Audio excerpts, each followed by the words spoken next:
150 personas de la alta sociedad guardaron absoluto silencio en el jardín de Polanco. Mi madre, con su vestido de diseñador y joyas deslumbrantes, acababa de llamarme el error más grande de su esposo. Me llamó la bastarda de la familia frente a todos. Yo no bajé la mirada. No lloré. Caminé directo hacia el centro de la pista, tomé el micrófono de sus manos temblorosas y levanté un sobre blanco sellado. La miré a los ojos y le dije que estaba a punto de perder su imperio, porque la única bastarda en esa casa era la hija que ella tanto adoraba. Antes de que les cuente el final de esta historia, díganme desde dónde me están viendo en los comentarios. El aire en el jardín de la mansión en Polanco olía a perfume caro y a flores exóticas. Era la fiesta del 60 cumpleaños de Victoria, la mujer que me dio a luz, pero a la que hace mucho tiempo dejé de llamar madre. Yo estaba de pie en las sombras, cerca de los enormes arreglos florales, observando cómo ella levantaba su copa de champaña. 150 invitados, la élite de la ciudad, aplaudían cada una de sus palabras. Victoria siempre supo cómo montar un espectáculo. Ella era la viuda perfecta, la empresaria implacable, la madre abnegada de 2 hijas. Para ellos, yo simplemente no existía. O peor aún, yo era el oscuro secreto que se susurraba en los pasillos. La música se detuvo. Victoria tomó el micrófono. Su voz, perfectamente modulada, resonó en los altavoces. Agradeció a sus socios, a sus amigos, y luego, con una sonrisa que no llegó a sus ojos, miró hacia donde estaba Camila, mi hermana mayor. Camila lucía un vestido de seda espectacular, aferrada al brazo de su prometido millonario. Hoy, al llegar a mis 60 años, dijo Victoria, fingiendo emoción, quiero asegurar el futuro de lo que mi amado Carlos y yo construimos. Por eso, anuncio oficialmente que la inheritance, la herencia total de las acciones de la empresa, pasará a manos de mi única hija legítima, Camila. La sangre llama a la sangre. Un murmullo recorrió las mesas. Victoria sabía lo que hacía. Quería humillarme públicamente una vez más, clavar el último clavo en el ataúd de mi identidad. Algunos de ustedes saben de las decisiones equivocadas que tomó mi difunto esposo. Yo tuve que soportar ver caminar por mi casa a una extraña, un error de su pasado. Pero el tiempo pone a cada quien en su lugar. Esa fue mi señal. Salí de las sombras. Llevaba un traje sastre negro, impecable. Mis tacones resonaron contra la piedra del patio. La primera en verme fue Josefina, mi hermana menor. Su copa se inclinó y derramó vino sobre la mesa. Luego me vio Camila, y su sonrisa arrogante se congeló. Finalmente, los ojos de Victoria se clavaron en mí. Su rostro perdió el color en un segundo. Caminé directo hacia ella, sin prisa. Los invitados se apartaban como si yo estuviera hecha de fuego. Llegué hasta el centro de la pista, me paré frente a la mujer que me había destruido la vida, y le quité el micrófono de las manos. Ella estaba tan paralizada por el shock que ni siquiera opuso resistencia. Buenas noches, dije, y mi voz sonó firme, fría como el acero. Lamento interrumpir la celebración. Victoria acaba de hablar de la sangre. De la verdad. De los errores del pasado. Metí la mano en mi chaqueta y saqué un sobre blanco, grueso, con el sello rojo de un laboratorio genético internacional. Lo levanté para que todos lo vieran. Tengo aquí los resultados de una prueba de ADN. Y les aseguro que lo que hay aquí adentro va a cambiar el dueño de esta casa esta misma noche. Porque todos ustedes han creído una mentira repugnante durante 29 años. El silencio fue absoluto. Podía escuchar la respiración agitada de Victoria a mi lado. Este era el momento. El instante exacto por el que había trabajado, sangrado y llorado durante más de una década.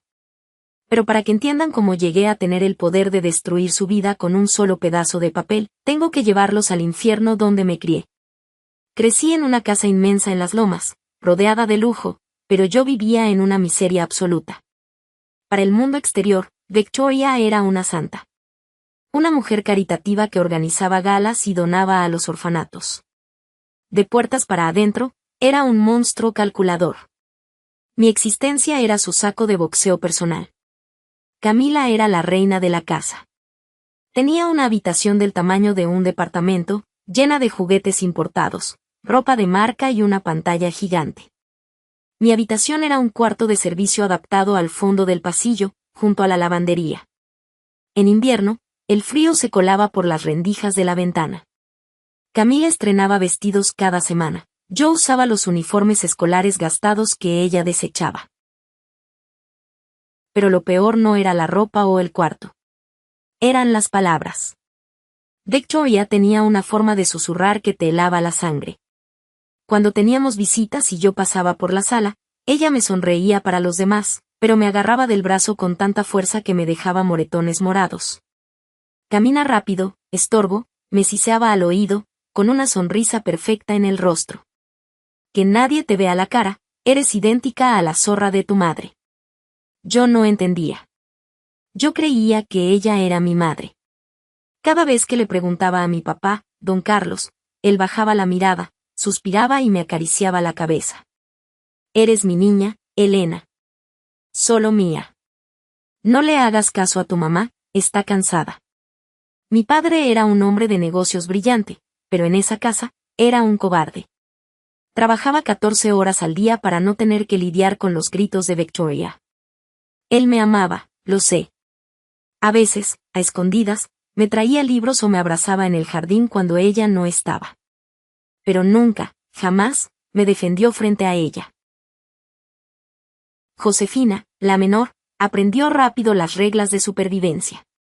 Si te acercabas a Elena, Victoria te castigaba. Así que Josefina se volvió invisible. Veía cómo me humillaban y apartaba la mirada. Se convirtió en una sombra cómplice. Recuerdo una tarde, yo tenía 12 años. Estaba en la cocina ayudando a la empleada, porque Victoria decía que yo tenía que ganarme el pan que me tragaba.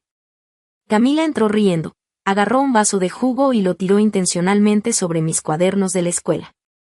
Uy, se me resbaló, dijo con una risa malévola. Me levanté, con los puños apretados. Victoria entró en ese momento. Vio el jugo derramado. No le preguntó a Camila qué pasó.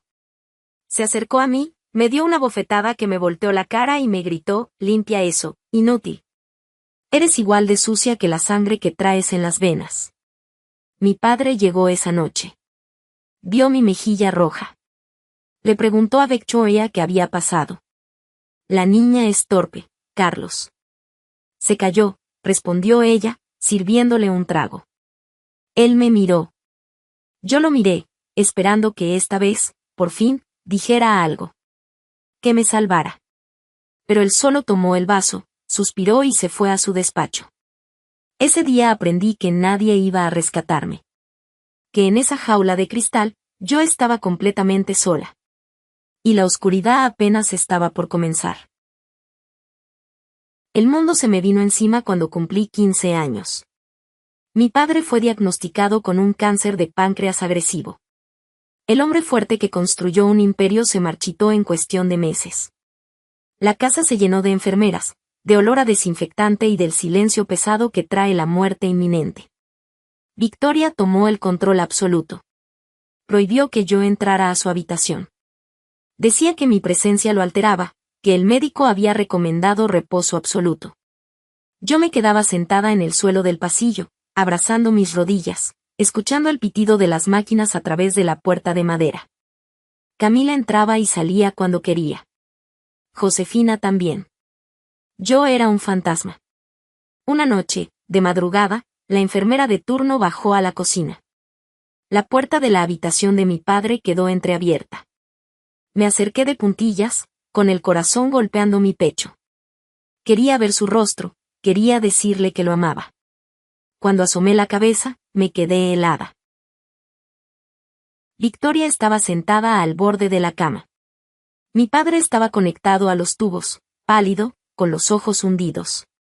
Apenas estaba consciente, balbuceando cosas sin sentido. Victoria tenía unos papeles en la mano. Se inclinó hacia su oído y le susurró con una voz sibilante, venenosa. Carlos, tienes que firmar. Piensa en Camila. Piensa en Josefina. No le dejes nada a la bastarda. Sabes que ella no es tuya. Te engañaron, Carlos. Esa niña es el fruto de otra mujer. No ensucies tu legado. Firma, Carlos, o no te perdonaré nunca. El horror me paralizó. Mi padre, drogado por la morfina, confundido y aterrorizado por la muerte, movió la cabeza débilmente.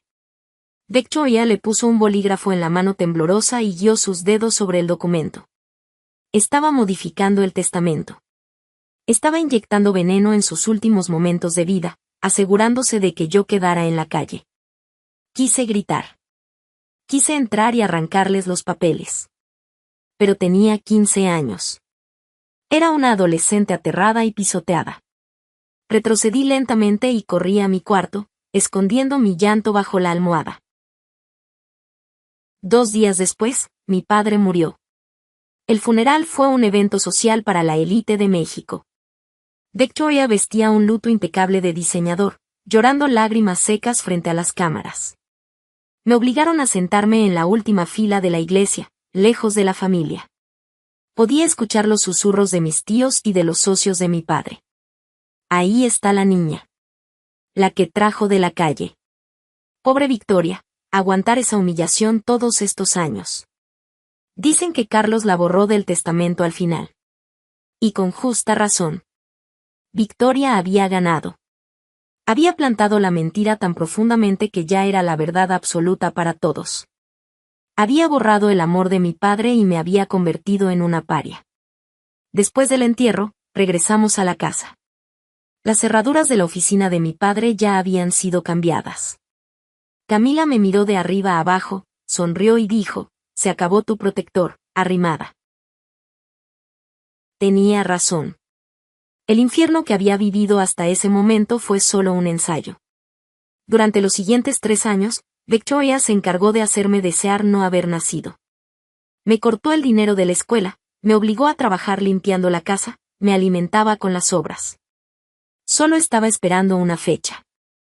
El día en que la ley le permitiera deshacerse de mí como si fuera basura. El 14 de noviembre cumplí 18 años. Afuera, la Ciudad de México estaba cubierta por una lluvia fría y gris.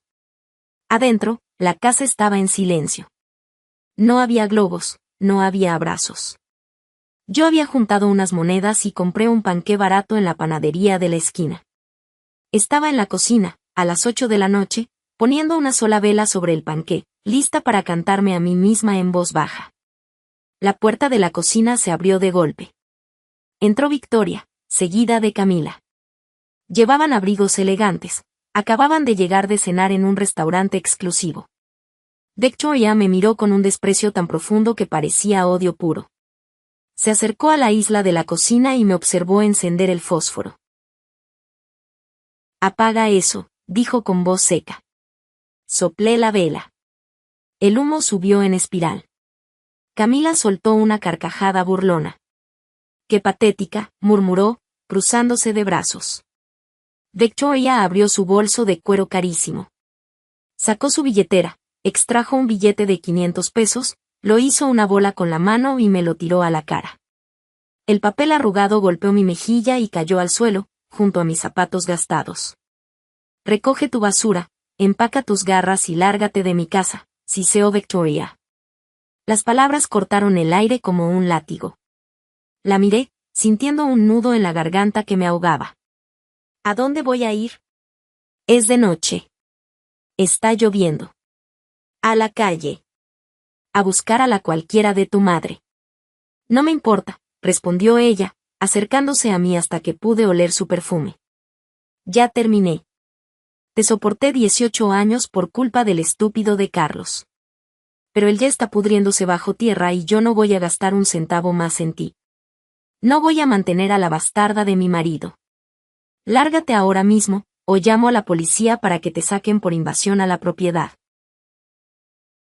Josefina asomó la cabeza por el marco de la puerta de la cocina. Tenía los ojos abiertos de par en par. La miré, suplicando en silencio. Josefina bajó la mirada y desapareció en el pasillo. La cobardía en su máxima expresión. Me agaché. Mis dedos temblaban cuando recogí el billete de 500 pesos arrugado. lo alisé lentamente. Miré a Camila, que sonreía con superioridad, y luego a Victoria, que me observaba con la satisfacción de quien aplasta a un insecto. No lloré. El dolor se había transformado en algo mucho más frío y duro. Fui a mi cuarto, metí mi poca ropa en una mochila escolar, y caminé hacia la puerta principal. Al abrirla, el viento helado me golpeó la cara.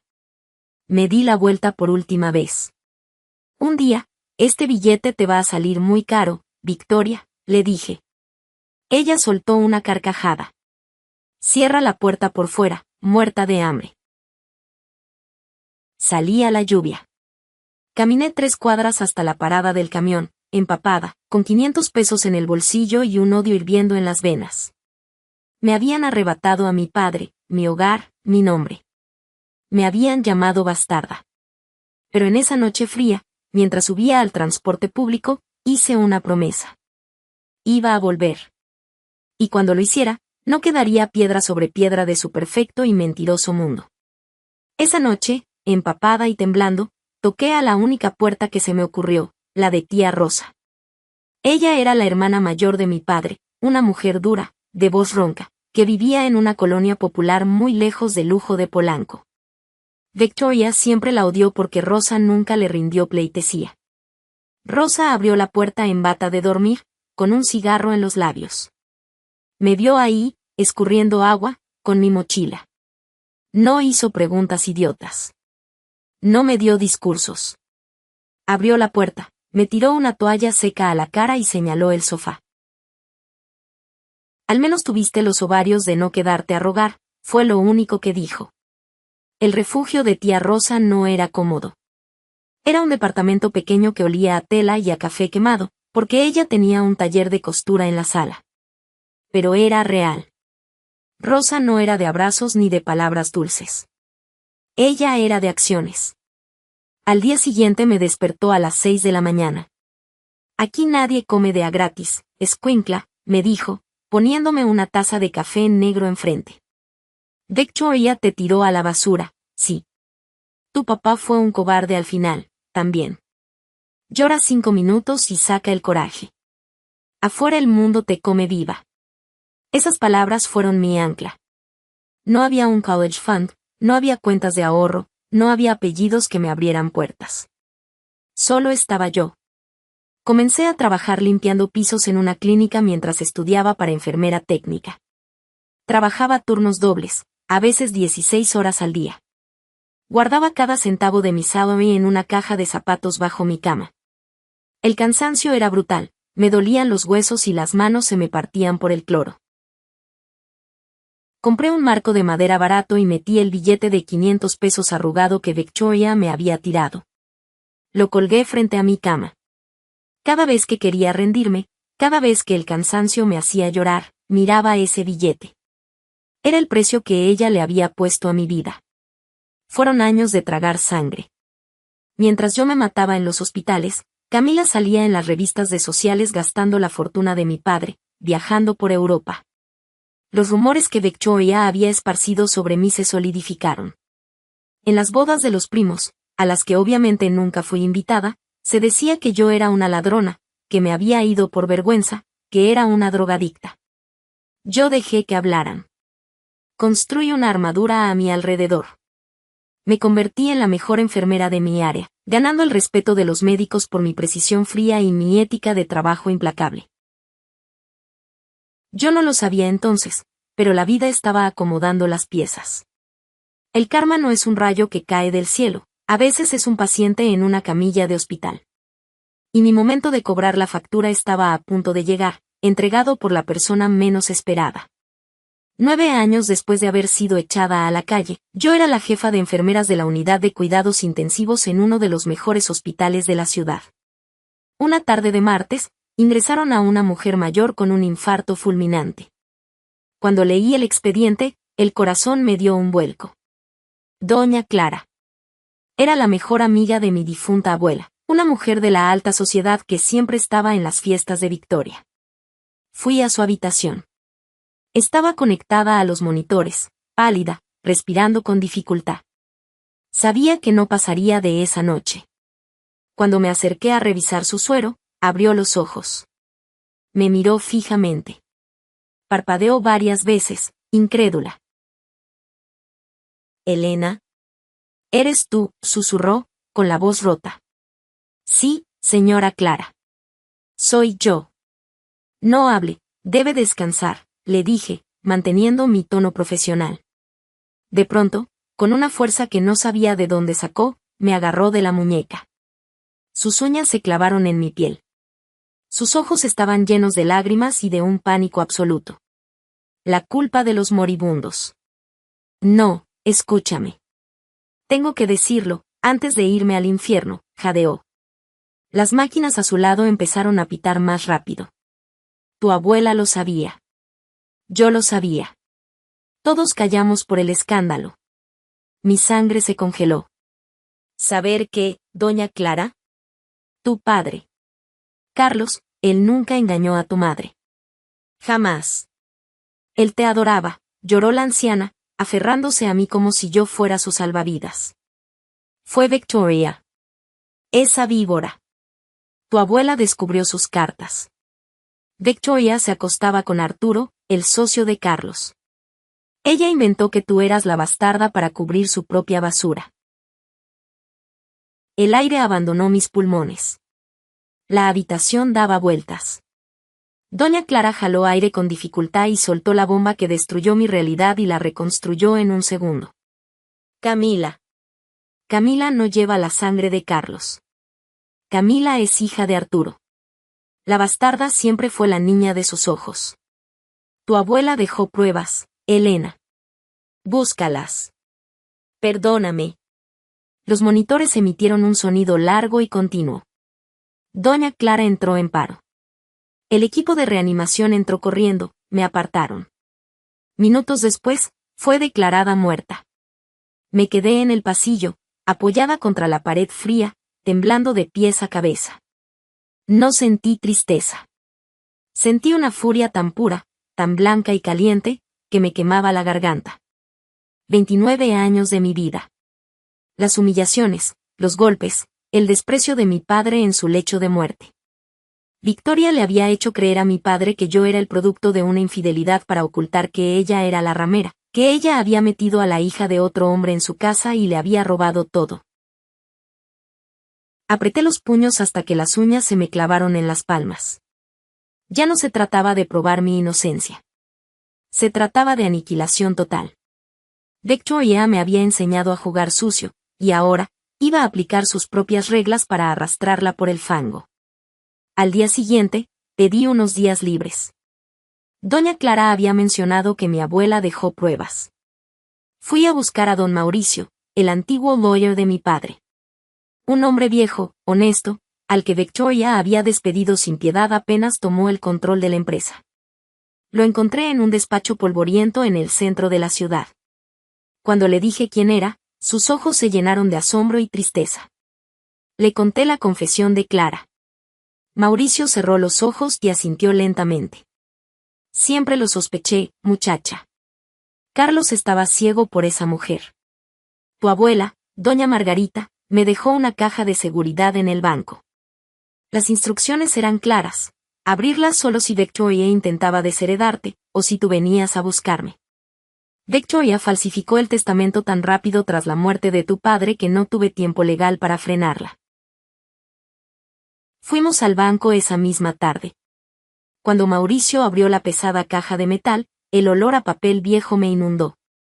Adentro había un diario de tapas de cuero. Lo abrí con manos temblorosas. Era la letra de mi abuela. Páginas y páginas detallando cómo descubrió el amorío de Victoria con Arturo, las fechas, los lugares. Y escondidas entre las hojas, 3 fotografías. Victoria y Arturo, besándose apasionadamente a la salida de un hotel, con una fecha estampada en la esquina, 9 meses antes del nacimiento de Camila. Había una carta dirigida a mí. Perdóname, mi niña. Fui una cobarde. Por proteger el apellido de la familia, permití que el monstruo destruyera a mi hijo y te destruyera a ti. Lloré. Por primera vez en 11 años, lloré frente a un extraño. Mauricio me puso una mano en el hombro. Esto cambia todo, Elena. Es fraude, manipulación de herencia, dijo el abogado. Pero hay un problema. Me sequé las lágrimas. ¿Cuál? Un diario y unas fotos viejas son pruebas circunstanciales. Victoria tiene a los mejores abogados del país. Va a argumentar que tu abuela estaba senil, que tú falsificaste esto por venganza. Si quieres reclamar la inheritance, si quieres destruirla en la corte sin que tenga escapatoria, necesitas la prueba irrefutable. La ciencia no miente. Lo entendí de inmediato. Necesitamos ADN. Exacto. Necesito una prueba genética tuya que confirme que eres hija de Carlos. Y si quieres hundir a Camila y a Victoria por fraude, necesitas el ADN de Camila. Si alguna vez se abre un caso póstumo parecido a un divorce por adulterio y fraude patrimonial, eso será el martillo del juez, dijo Mauricio. Miré las fotos. Victoria sonriendo con su amante. Camila, la princesa de cristal, viviendo una vida pagada con la sangre de mi padre. Yo no iba a demandar en silencio. Iba a hacerla pedazos en su propio terreno. Yo me encargo del ADN, le dije a Mauricio, levantándome de la silla. Prepárese, licenciado. Porque vamos a hacer temblar a toda la maldita familia. El plan requería paciencia y sangre fría. No podía simplemente aparecer con una jeringa. Necesitaba ser un fantasma. Primero, fui por el eslabón más débil, Josefina. Sabía que ella, aunque cobarde, no era malvada, solo estaba aterrorizada de Victoria. Le envié un mensaje desde un número nuevo. Le dije que quería verla, que le extrañaba. Josefina mordió el anzuelo. Nos vimos en una cafetería apartada en Coyoacán. Llegó nerviosa, mirando para todos lados, aterrorizada de que Victoria la descubriera. Elena, estás muy cambiada, balbuceó, jugando con las manos. Los años no pasan en balde, José, respondí con una sonrisa suave que no sentía. Le escuché hablar durante una hora sobre lo difícil que era vivir con mamá, sobre la próxima boda de Camila con un magnate inmobiliario. Yo asentía, actuando como la hermana comprensiva. Josefina pidió un café capuchino. Cuando terminó, dejó la taza manchada de labial rojo sobre la mesa. Fui al baño, fingí que pagaba la cuenta, y mientras ella se levantaba para ponerse el abrigo, deslicé la taza de cerámica dentro de una bolsa hermética que llevaba en mi bolso. Tenía la saliva. Tenía la muestra número 1 para confirmar mi vínculo paterno, ya que Josefina sí era hija de Carlos. Ahora venía lo difícil, Camila. Ella no se reuniría conmigo ni aunque le pagaran. Vivía en una burbuja de spas, boutiques y clubes privados. Investigué su rutina. Todos los jueves a las 10 de la mañana iba a un exclusivo salón de belleza en Polanco para arreglarse el cabello. Me estacioné afuera del salón un jueves a las 9 de la mañana. Esperé. Camila llegó en su camioneta blindada, usando gafas de sol enormes, exigiendo atención inmediata. Esperé 40 minutos. Vi salir por la puerta trasera a una de las chicas de limpieza, sacando la basura. Me acerqué a ella rápidamente. Saqué un fajo de billetes, el equivalente a todo su salary de un mes. La chica me miró, asustada. No quiero hacerle daño a nadie, le dije en voz baja, poniendo el dinero en su mano. La rubia prepotente que acaba de entrar. Solo necesito los cabellos que queden en el cepillo después de que la peinen. Con la raíz. Tráemelos en una servilleta y el dinero es tuyo. La chica dudó un segundo, miró el dinero y asintió. 20 minutos después, salió disimuladamente y me entregó una servilleta de papel doblada. Adentro había unos 5 cabellos rubios largos, con los folículos intactos. Le di las gracias y me subí al auto. El corazón me latía a 1000 por hora. Envié las muestras a un laboratorio genético en Estados Unidos bajo nombres falsos, pagando el servicio express.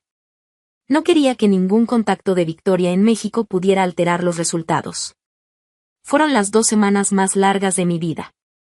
Seguí yendo al hospital, trabajando como si nada pasara. Pero por dentro, estaba afilando los cuchillos. Sabía que se acercaba el cumpleaños 60 de Victoria. Una fiesta de gala. El escenario perfecto.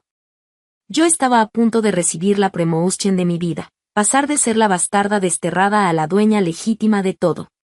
El día que llegó el paquete de DHL a la puerta de tía Rosa, mis manos temblaban tanto que apenas pude abrir el cartón. Saqué los folios sellados. Leí las conclusiones resaltadas en negrita. La ciencia es hermosa porque no tiene sentimientos. No le importa cuánto llores o cuánto mientas. El documento confirmaba dos cosas. 1. Josefina y yo éramos hermanas biológicas al 99.9%, ambas hijas de Carlos. Yo era la heredera legítima. 2. Camila compartía 0% de ADN paterno con nosotras. Era la hija biológica de Arturo. Miré a tía Rosa, que estaba fumando en la ventana. Le mostré el papel. Ella soltó el humo lentamente y esbozó una sonrisa torcida. «Vístete bien, muchacha», me dijo. «Vamos a ir a un velorio. El de la reputación de tu madre». Con los resultados del laboratorio impresos y sellados entre mis manos, el mundo entero pareció detenerse por un instante. Sentada en la pequeña mesa del comedor de tía Rosa, no sentí la explosión de alegría desbordante que las películas te hacen creer que vas a sentir. No hubo gritos de victoria. Lo que me inundó fue una calma glacial, una claridad absoluta y afilada como un bisturí. Durante años, Victoria me hizo dudar de mi propia cordura, me hizo creer que yo era el elemento podrido de la familia. Y ahora, en blanco y negro, la ciencia destrozaba su imperio de mentiras. Guardé los documentos originales en una caja fuerte empotrada en la pared del taller de costura de tía Rosa y llevé las copias certificadas directamente a la oficina de don Mauricio. El viejo lawyer de mi padre me recibió de inmediato. Se puso los lentes de lectura y analizó cada página del reporte genético. Sus manos, manchadas por la edad, temblaban ligeramente, haciendo crujir el papel. Se quitó los lentes, los limpió con un pañuelo de tela, y me miró con una mezcla de asombro y una profunda melancolía. «Elena», comenzó, con la voz ronca por la emoción contenida. «Con esto no solo recuperas tu identidad y limpias la memoria de Carlos. Con esto demostramos el fraude maestro de Victoria. Ella alteró el testamento de tu padre basándose en una premisa falsa que ella misma inventó y manipuló. Legalmente, la inheritance de la empresa, las acciones mayoritarias y la casa en Polanco te pertenecen por derecho de consanguinidad. Pero, muchacha, escúchame bien, no podemos ir a una corte ordinaria de inmediato. Victoria tiene a la mitad de los jueces de la ciudad en su nómina. Si metemos la demanda por la vía normal, sus abogados van a interponer amparos y van a estancar el proceso durante años». Me senté frente a su enorme escritorio de caoba rayado, cruzando las piernas, sintiendo el peso de la placa de enfermera en mi uniforme. «Entonces, ¿qué hacemos, don Mauricio? No voy a esperar 10 años en los tribunales mientras ella y Camila siguen gastando el dinero que mi padre se mató trabajando. No voy a permitir que sigan manchando su nombre ni un día más». Don Mauricio sonrió. Fue una sonrisa afilada, la sonrisa de un hombre que también tenía cuentas pendientes con la mujer que lo había despedido injustamente. «Vamos a cortarle la cabeza a la serpiente directamente en su propio nido. Victoria cometió un error grave el año pasado. Para mantener el nivel de vida absurdo de Camila, sus viajes constantes a Europa y sus joyas de diseñador, Victoria empezó a vender activos líquidos de la empresa sin consultar a la junta directiva. Los socios mayoritarios están furiosos.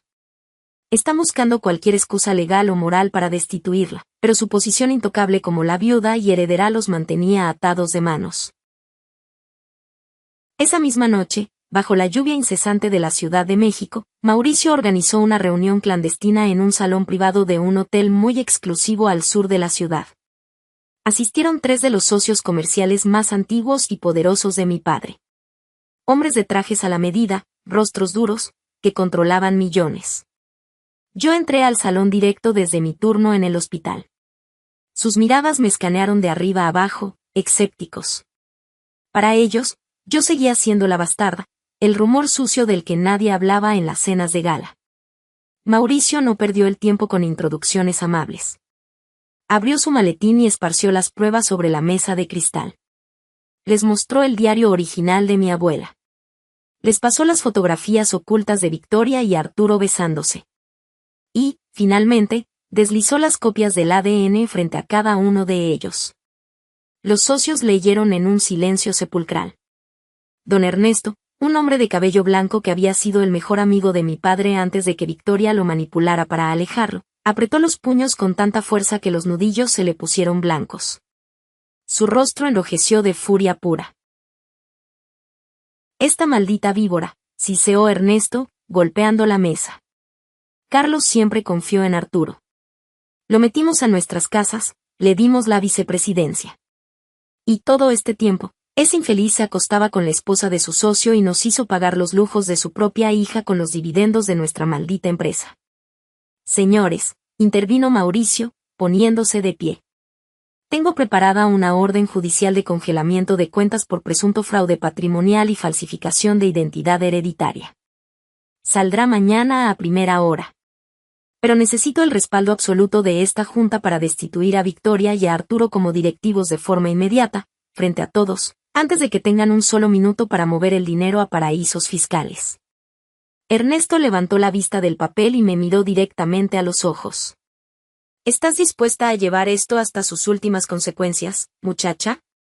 El escándalo mediático va a ser brutal. Va a destruir el buen nombre de tu familia en toda la prensa nacional. Le sostuve la mirada. No parpadeé. Mi voz salió fría y calculada. El buen nombre de mi familia murió la madrugada que Victoria le susurró veneno a mi padre en su lecho de muerte. No estoy aquí buscando dinero fácil, don Ernesto. Quiero justicia. Quiero que esos parásitos salgan de mi casa con lo que traen puesto. Y quiero que todo el país sepa exactamente quién es la verdadera ladrona. Los tres hombres intercambiaron miradas y asintieron al unísono. El pacto estaba sellado. La fiesta de los 60 años de Victoria era en exactamente 48 horas. Arturo iba a estar ahí con su esposa. La junta directiva en pleno estaba invitada. Era el escenario perfecto para una masacre social. La mansión de Polanco estaba irreconocible, transformada en un palacio de cristal y luces doradas. Los meseros de guantes blancos desfilaban con bandejas de champaña importada y caviar. Yo logré entrar por la puerta de servicio, esa misma puerta por la que me obligaban a sacar la basura cuando era niña. Llevaba un traje sastre negro, elegante pero implacable, pagado con mis ahorros. Tía Rosa me había prestado un collar de perlas de mi abuela, la única herencia que rescató de la casa. Me quedé en las sombras del jardín inmenso, observando el espectáculo. 150 personas de la más alta élite mexicana reían y brindaban. En el centro de la pista, Victoria irradiaba una falsa perfección, envuelta en un vestido esmeralda que costaba más que lo que yo ganaba en un año. A su lado, Camila presumía un anillo de compromiso del tamaño de una nuez, colgada del brazo de Rodrigo, su futuro esposo millonario. La orquesta dejó de tocar. Victoria tomó el micrófono. Su voz, dulce y venenosa, resonó en los altavoces de todo el jardín. Agradeció a sus amigos, habló del amor, de la familia, de los sacrificios. Era una actriz digna de un premio. Hoy, al cumplir 60 años, anunció Victoria, mirando hacia Camila, quiero dar el paso final para proteger el legado de mi amado Carlos. Oficialmente, cedo la presidencia ejecutiva y la herencia total de nuestras acciones a mi única hija, Camila. La sangre siempre llama a la sangre. Hemos superado momentos oscuros, hemos tenido que limpiar la casa de errores del pasado que no nos correspondían, pero hoy, estamos aquí, más fuertes y unidos que nunca. Esa fue la señal. Salí de las sombras y mis tacones golpearon la piedra del patio con firmeza. La primera en verme fue Josefina. Su copa de vino tembló y derramó líquido rojo sobre el mantel blanco. Luego Camila me vio, y su sonrisa arrogante se transformó en una mueca de asco. Finalmente, los ojos de Victoria se clavaron en mí. El color huyó de su rostro en un segundo, dejándola pálida como un fantasma. Caminé directamente hacia ella, partiendo la multitud por la mitad. Llegué al escenario, me paré frente a la mujer que me había arruinado la vida, y le arranqué el micrófono de las manos. Victoria estaba tan en shock que no pudo reaccionar. «Buenas noches», dije. Mi voz sonó como un látigo de acero a través de las bocinas. Victoria acaba de hablar de la pureza de la sangre y de limpiar los errores del pasado. Durante 29 años, ella esparció el rumor asqueroso de que mi padre fue infiel y que yo era la hija de otra mujer. Me echó a la calle la noche de mi cumpleaños 18 por ser, según sus palabras, una bastarda. Victoria por fin reaccionó. Se abalanzó hacia mí. «Seguridad. Saquen a esta muerta de hambre de mi casa. Es una impostora, está loca». 2 guardias avanzaron, pero don Mauricio se interpuso, acompañado de don Ernesto y los demás socios. «Nadie toca a esta mujer», rugió el abogado. «Ella es la dueña legítima de esta propiedad». El murmullo de los invitados se convirtió en un caos contenido. Saqué el sobre blanco de mi chaqueta y lo levanté en alto. Busqué entre la multitud hasta encontrar a Arturo, el socio traidor. Estaba junto a la barra, sudando frío, al lado de su esposa de toda la vida. «La ciencia es implacable y no acepta sobornos», continué, abriendo el sobre y sacando el documento oficial. «Este es un análisis genético cruzado. Certificado. Y dice que yo comparto el 99.9% de ADN con la familia de don Carlos. Yo soy su única hija biológica». Un jadeo colectivo resonó en el jardín. Victoria negaba con la cabeza violentamente, hiperventilando.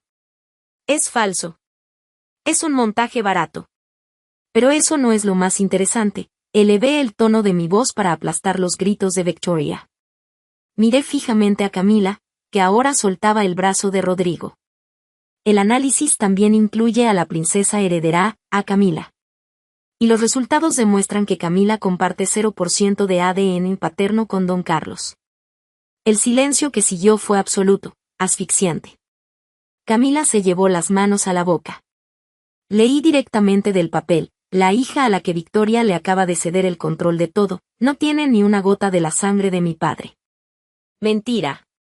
Te voy a matar», chilló Victoria, intentando rasguñarme, pero Ernesto la sujetó por los brazos, inmovilizándola. Miré directamente a Arturo. Su esposa lo estaba mirando fijamente, con los ojos llenos de un horror indescriptible. «Mi abuela Margarita lo descubrió antes de morir», declaré con firmeza. Me dejó su diario y fotografías que los socios de la empresa ya han validado. Victoria no solo manipuló el testamento de mi padre mientras él agonizaba. Victoria tuvo un amante durante años. El mejor amigo y socio de mi padre. Levanté el brazo y señalé a Arturo directamente. «Camila, saluda a tu verdadero padre». «Arturo». El vaso de whisky que Arturo sostenía se resbaló de sus dedos y estalló en 1000 pedazos contra el piso. Ese sonido fue el detonador. La esposa de Arturo no gritó. No lloró. Se quitó su inmenso anillo de diamantes, se acercó a Arturo y se lo estrelló en la cara con todas sus fuerzas. «¿Me das asco?», le dijo su esposa con una voz que cortaba como el hielo. «Mañana a primera hora mi abogado te enviará los papeles del divorce. No te quiero volver a ver en mi vida». Se dio la media vuelta y salió de la fiesta con la cabeza en alto. Victoria se derrumbó. Literalmente, sus piernas le fallaron y cayó de rodillas sobre el pasto húmedo. Se cubría la cara, sollozando histéricamente, pero no por arrepentimiento, sino por la vergüenza de ver su imagen pública triturada frente a todas las personas que ella consideraba importantes. El imperio de mentiras había colapsado con la fuerza de un terremoto, y yo, por primera vez en mi vida, los estaba mirando desde arriba. El jardín de la mansión se transformó en una zona de desastre. Los invitados más discretos y poderosos comenzaron a escapar rápidamente hacia la salida, temerosos de que el fango de este escándalo los manchara. Los teléfonos celulares estaban en alto, grabando cada segundo de la caída de la reina de Polanco. Camila estaba hiperventilando, con el rímel corriendo por sus mejillas perfectas. Miraba a Arturo, el hombre que ahora se frotaba el rostro rojo por el impacto del anillo, y luego miraba a Victoria, que seguía de rodillas murmurando incoherencias. Rodrigo, el prometido millonario de Camila, se pasó las manos por el cabello. Para su familia, la reputación lo era absolutamente todo. Dio un paso atrás, alejándose de Camila como si ella tuviera una enfermedad contagiosa. ¿Tú sabías de esta basura?, le preguntó Rodrigo, con la mandíbula tensa y una mirada de total repulsión. No, Rodrigo, te lo juro por Dios. Yo no sabía nada, mi mamá nos mintió a todos, gritó Camila, agarrándolo de la solapa del saco de diseñador. Suéltame, dijo él, apartándola de un empujón seco que casi la hace caer al suelo. Tu familia entera es una estafa. No voy a casarme con una bastarda arruinada que está a punto de enfrentar cargos penales por fraude de inheritance. La boda está cancelada, no me vuelvas a buscar. Rodrigo se arregló la corbata y salió caminando con pasos largos y firmes. Camila lanzó un alarido gutural, desgarrador, y se abalanzó sobre Victoria como una fiera herida. Tú tienes la culpa. Me arruinaste la vida, maldita vieja mentirosa, gritó Camila, arañando los hombros de su propia madre. Me quitaste a Rodrigo. Me arruinaste. Te odio. Victoria intentaba protegerse de los manotazos de la hija por la que había sacrificado mi vida. Era una escena patética, el producto final de criar a alguien con exceso de lujo y cero moralidad.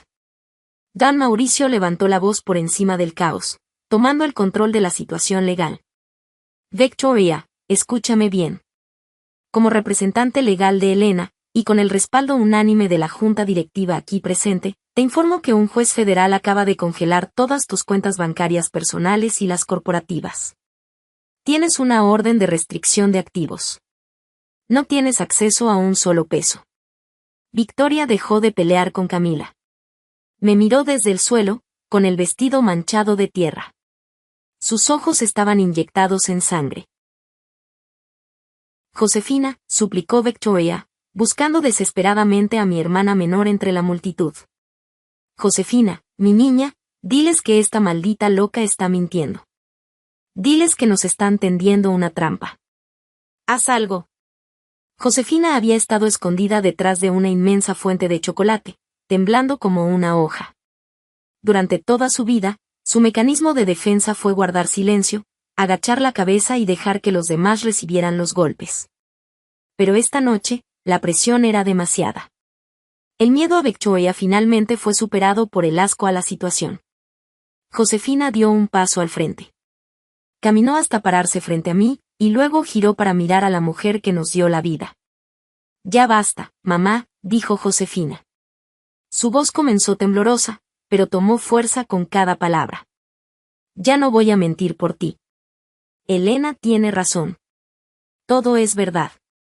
Victoria abrió la boca en un gesto de horror puro. Cállate, malagradecida traidora. No, cállate tú, le gritó Josefina, llorando a mares. Yo los escuché. Tenía 15 años. Estaba escondida en las escaleras. Te escuché hablando con Arturo en el despacho. Te escuché decirle que tenías que sacar a Elena de la casa porque sus ojos eran idénticos a los de mi papá y te daba asco verla porque te recordaba lo que habías hecho. Lo sabía y no dije nada. Fui una cobarde, Elena. Perdóname por dejarte sola. Ese fue el golpe de gracia definitivo. La única aliada de sangre que le quedaba a Victoria la acababa de apuñalar por la espalda, confesando el crimen frente a un centenar de testigos. Victoria dejó caer la cabeza contra el pasto, derrotada totalmente. A lo lejos, el sonido estridente de las sirenas de la policía rompió la tensión. Mauricio había coordinado todo a la perfección. Agentes uniformados entraron al jardín con órdenes de presentación. Arturo fue esposado de inmediato frente a la barra, bajo los cargos de desvío de recursos corporativos y fraude en grado de complicidad. Cuando un policía levantó a Victoria por el brazo y le puso las esposas de metal frío, ella empezó a patalear como una niña malcriada. Suéltenme. Esta es mi propiedad. Yo soy Victoria de la Garza, ustedes no saben con quién se meten, gritaba, mientras los pocos invitados que quedaban la grababan de cerca. Caminé lentamente hacia ella mientras el oficial la controlaba. Me detuve a unos centímetros de su rostro descompuesto. Ya sabemos exactamente quién eres, Victoria. Eres un fraude, le dije, en un tono bajo y letal. Y ahora, sal de mi maldita casa.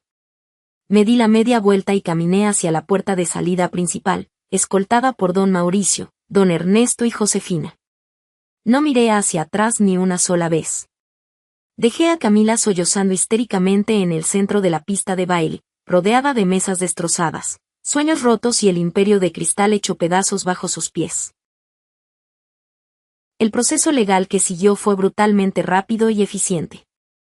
El escándalo mediático fue tan masivo y público que ningún juez corrupto se atrevió a aceptar los sobornos desesperados de los antiguos aliados de Victoria.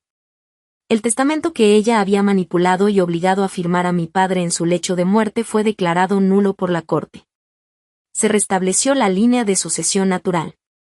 Como hijas biológicas y legítimas de don Carlos, Josefina y yo fuimos declaradas herederas universales de la fortuna, las propiedades y el control accionario de la empresa. A Camila se le retiró legalmente el apellido de mi padre, borrándola de los registros de la familia. No le tocó ni un solo centímetro cuadrado de la propiedad, ni un peso del fondo fiduciario. 2 meses exactos después de la fiesta, llegó el día del desalojo. La orden ejecutiva del juez establecía que Victoria y Camila debían abandonar la mansión de Polanco antes del mediodía. Se les permitió llevarse únicamente artículos de uso estrictamente personal y ropa básica, dejando atrás cualquier obra de arte, joyería fina o vehículo adquirido con el patrimonio de mi padre. Llegué a la casa a las 10 de la mañana. Tía Rosa insistió en acompañarme, luciendo un vestido rojo vibrante. No me voy a perder este circo por nada del mundo, mi reina, me dijo con una sonrisa afilada. Los actuarios del juzgado y 2 patrullas de policía estaban en la puerta principal supervisando el proceso. Entré a la sala principal. El eco de mis pasos resonó en el inmenso espacio ahora lleno de cajas de cartón. Victoria bajó las grandes escaleras de mármol arrastrando una maleta desgastada. Su apariencia me impactó. Su piel estaba marchita, grisácea. Su cabello, antes siempre impecable de salón, estaba opaco y sin forma. El arresto domiciliario y el estrés de saberse arruinada le habían robado 20 años de vida en solo 8 semanas. Camila venía detrás de ella, discutiendo a gritos con un oficial de la corte porque no le permitían sacar su colección de bolsos Birkin y sus relojes Cartier. Estás violando mis derechos, idiota. Esos bolsos me los regalaron a mí, son míos, chillaba Camila, jalando una caja de las manos del actuario. Esos artículos fueron adquiridos con fondos desviados ilícitamente de la empresa, señorita. Se confiscan como reparación del daño. Camine hacia la salida, respondió el oficial, implacable y con voz monótona. Me crucé de brazos, de pie exactamente en el mismo lugar de la cocina donde Victoria me había tirado el billete de 500 pesos años atrás.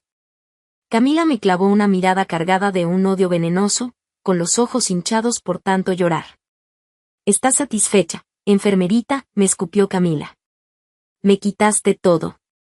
Rodrigo me bloqueó de todas partes. Mis amigas se ríen de mí.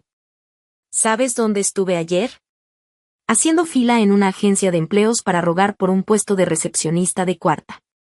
Ansaba mi mes robó que no me va a alcanzar ni para el café. Soy tu hermana, maldita sea.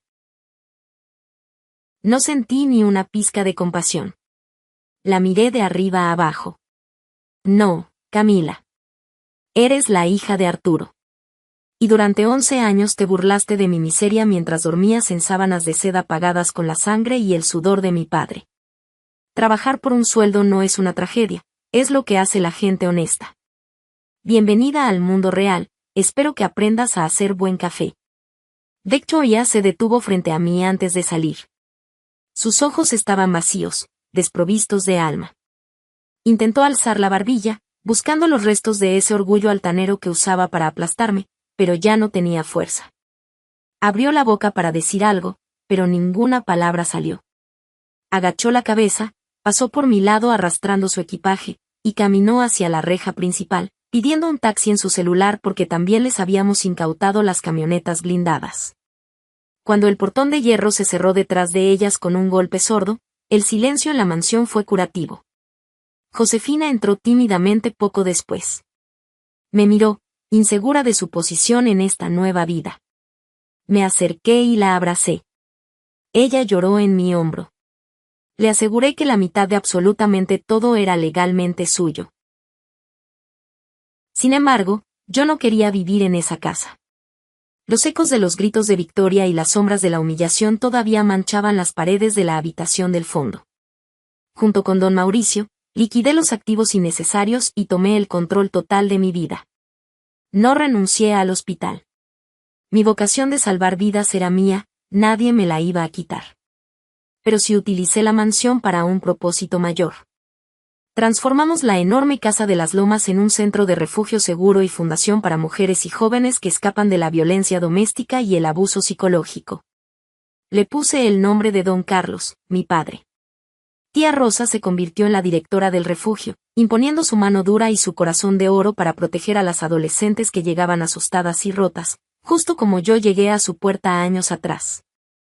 El imperio del mal se convirtió en un santuario. Creí que la historia había terminado ahí. Creí que la justicia era el punto final. Pero el destino siempre guarda un último giro, obligándote a mirar a tu creador a los ojos para demostrar que la maldición se ha roto para siempre. Sucedió un año después de haberlas echado de la mansión. Era una noche de tormenta furiosa en la Ciudad de México, de esas en las que el agua inunda las calles y el viento amenaza con arrancar los árboles. Yo estaba visitando a tía Rosa en su departamento para cenar pozole caliente, disfrutando de una vida simple que ninguna fortuna podía comprar. Pasadas las 10 de la noche, alguien tocó débilmente a la puerta. Fui a abrir. El viento helado me golpeó el rostro al instante. Y ahí estaba ella. Victoria. Me quedé sin aliento por una fracción de segundo. Estaba irreconocible. Llevaba puesto un impermeable de plástico transparente barato, de esos que venden en las esquinas, y zapatos de tela completamente empapados. Su rostro estaba demacrado, con la piel colgando sobre los pómulos afilados y unas ojeras tan oscuras que parecían moretones. Su cabello, empapado por la lluvia tormentosa, se pegaba a su frente en mechones grises y descuidados.